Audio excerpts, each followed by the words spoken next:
Buenas compañeros, aquí Dredd. El día de hoy les voy a hablar sobre la metáfora de Shingeki no Kyojin y por la cual esta no llegó a entenderse del todo en el final de Shingeki. Teniendo en cuenta, Hajime Isayama dijo de forma reciente metáforas de Shingeki no Kyojin, que en realidad todo trataba de dejar todas las partes negativas de él mismo, representando a Eren como su parte más negativa. Siendo así nuestro protagonista un self-insert del mismo autor.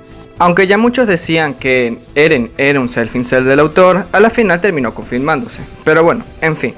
¿Por qué la metáfora en sí, plantea Hajime Isayama, nunca llegó a entenderse del todo? Pues se puede decir que a falta de ciertos detalles.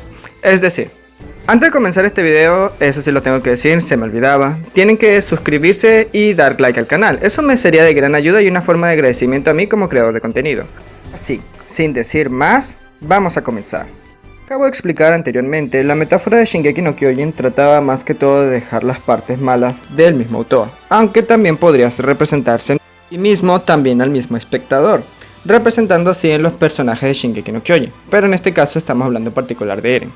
Ahora bien, ¿por qué esta metáfora no llegó a entenderse del todo? Pues simplemente se puede decir que pudieron haber fallado en tres factores. El primero es la falta de entendimiento de que lo que hacía Eren era realmente malo.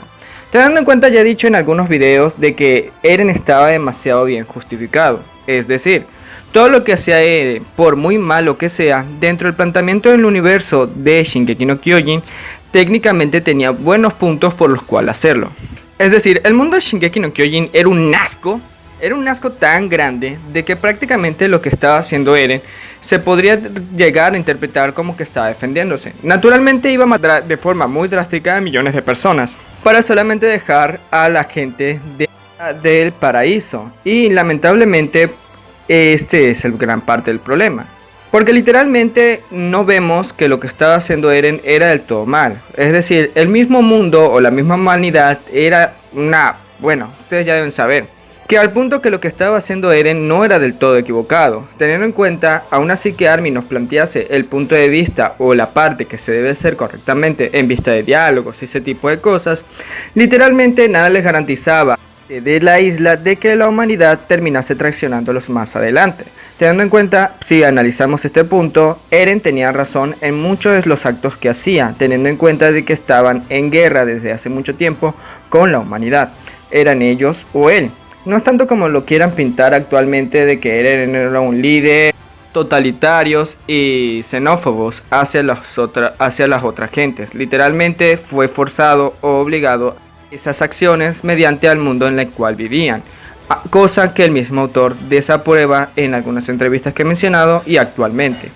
Ahora bien, el segundo punto vendría siendo prácticamente la falta del planteamiento en la cual se represente a Eren como en realidad algo negativo. Si el objetivo es dejar lo negativo, que es aquí en donde entra Mikasa, aquí le faltó un desarrollo a este mismo personaje para presentar la idea de soltar las cosas o de cambiar. Es decir, si el objetivo es dejar lo negativo, entonces tienes que dejar lo negativo por lo positivo. Este tipo de cambios es el desarrollo que le faltó a Mikasa para darnos a entender de forma orgánica en el final de que ella era quien tenía que acabar con Eren y que podía avanzar en el final. Teniendo en cuenta, este es el punto que más criticado en Shingeki no Kyojin ya posteriormente al capítulo 138. Y es el hecho de que Mikasa no tiene nada por lo cual avanzar, no tiene nada positivo por lo cual continuar con su vida. Por lo cual en muchos aspectos esto es un mal mensaje, porque prácticamente, cosa que había mencionado, este personaje se queda estancado únicamente con esa obsesión que siente Eren. Completamente contradictorio a lo que nos dice Hajime Isayama con respecto a la concepción de estos tres personajes. Teniendo en cuenta, Armin representaba la sabiduría, Eren el coraje y Mikasa la fortaleza.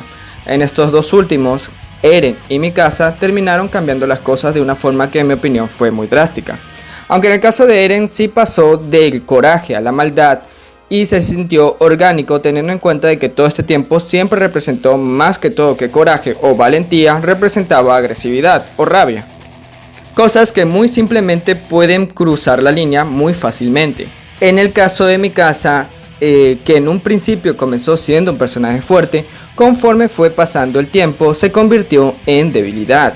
Este personaje se sintió más apegada al protagonista y sin ningún deseo por lo cual continuar o seguir adelante solamente estando detrás de este, demostrándonos así una gran lección, que pese a que construyas a un personaje fuerte, eso no significa que solo por parecer fuerte físicamente, lo importante realmente es lo interno de ese personaje, es decir, lo más importante es el desarrollo del mismo, y Mikasa Ackerman falló en eso último, al no tener un desarrollo y no tener por nada por lo cual continuar.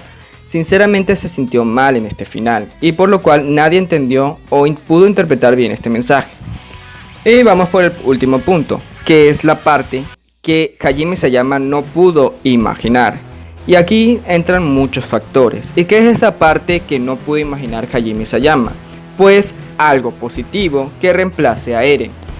En vista de los acontecimientos que nos está planteando Hajime Isayama en Shingeki no Kyojin, sinceramente es Eren quien tenía que quedarse atrás, porque era la parte negativa del autor quien tenía que quedarse atrás, y el objetivo en sí mismo, viéndolo más en un punto de vista personal, bajo el punto de vista también japonés, había que dejar lo negativo para poder adaptarse a la sociedad, que es algo muy japonés, su cultura y cómo son criados desde jóvenes, cosa en la cual no tengo ningún problema, pero ahí está el punto. ¿Por qué reemplazar a Eren? O sea, ¿con qué cosa se podía reemplazar lo negativo? Y aquí voy a utilizar de ejemplo la serie de Monster. Como saben, esta serie nos muestra una reflexión o un mensaje un poco parecido al que nos presenta Hajime Isayama, pero con un punto de vista opuesto, ya que más que dejar las cosas malas, sinceramente son cosas que tenemos que aprender a vivir con ellas, porque son partes que nos señalan que todavía somos seres humanos, que es lo que nos plantea la serie de Monster, representado en sus dos protagonistas.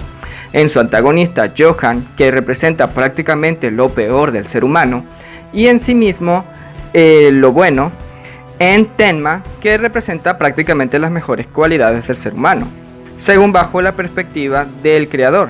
Siendo así, todo esto es muy semejante al mito del Minotauro, que es prácticamente la representación de esto mismo, a través de el Minotauro como lo peor del ser humano y Teseo lo mejor del ser humano. En Shingeki no Kyojin no hay algo que represente lo mejor del ser humano o las cosas que Hajime Isayama quisiese tener o las mejores cosas que él tenía o que él tiene. Porque siendo honestos, Hajime Isayama es una persona con una muy baja autoestima que considera que el personaje que más se le parece es Das, que de seguro ya deben estar viéndolo en pantalla. Naturalmente, Hajime Isayama no pudo imaginar un personaje que representase lo mejor del ser humano o de las mejores cualidades que quisiese tener o las mejores cualidades que quisiese reemplazar a Eren. Es decir, no pudo crear una figura, aunque sea idealizada, para representar estos puntos y dar contraste a todos los puntos anteriores que yo he mencionado, crear un debate y dividir la audiencia para mostrarnos algo positivo por lo cual poder aferrarse y darnos buenos motivos por los cuales los actos de Eren, justificados que estén, no eran los correctos. Lamentablemente es así, y por lo cual nos muestran esta imagen que nos muestra el autor es una consistencia a lo que dijo con respecto a esta metáfora, y ahí vemos a dos Eren. Podríamos decir que el que está decapitado es lo negativo y el otro, que tiene cuerpo, es lo positivo, pero siendo así, este lado positivo solamente se ve en la imaginación de Mikasa. O bueno, en el sueño de Mikasa, porque todavía no está confirmado ciertos aspectos. Naturalmente, Eren, de su concepción, fue hecho para ser malo. Por lo cual, Hajime Isayama también mencionó de que Yuki Kanji le había hecho creer de que Eren era una buena persona. Cosa que a la final termina contradiciéndose. Y por lo cual, el Eren del 139 termina siendo, por decirlo así, poco orgánico. Porque contradice su concepción original. Y ahí está el punto. En lugar de haber hecho eso, Hajime Isayama debió haber creado otra figura que crease ese debate, que fuese contraria a Eren, como una especie de un antagonista. Pero no como villano, ya que el villano era Eren. Eren era el protagonista y el villano de la serie, lo cual lo convertía en un antihéroe. Este tenía que ser un antagonista que se anteponía al punto de vista de Eren, y este formase la alianza entre Armin y el grupo de Reiner, en todo caso. aunque no era necesario crear a un nuevo personaje, pero podría ser de que uno de estos personajes fuese así. Pero aquí viene otra parte del problema. Eren a este punto es quien acarrea la obra. Eren es la obra, bueno, en sí mismo porque tiene el nombre del titán de él. Eren era la obra. Lo más importante era Eren, todo lo tenía Eren, lo cual creó un desequilibrio en la misma obra. Y ahí estaba el problema de Shingeki no Kyojin. Y no creo que es que Hajime Isayama quisiese mucho a su protagonista, porque viendo cómo escribía, él era muy sobrio en esta obra, sino que aquí lo traicionó prácticamente su baja autoestima. No pude imaginar ciertos detalles en la obra, y es por eso que nadie entendió mucho esta metáfora. Así que puedo decir con seguridad de que el final de Shingeki no Kyojin estuvo mal ejecutado. No, esto ha sido todo, espero les haya gustado este video. No se olviden dar like, suscribirse, compartir este video, darle click a la campanita para ver más de mi contenido y también síganme en Twitter y en Instagram. Esto ha sido todo, aquí Dredd, nos vemos.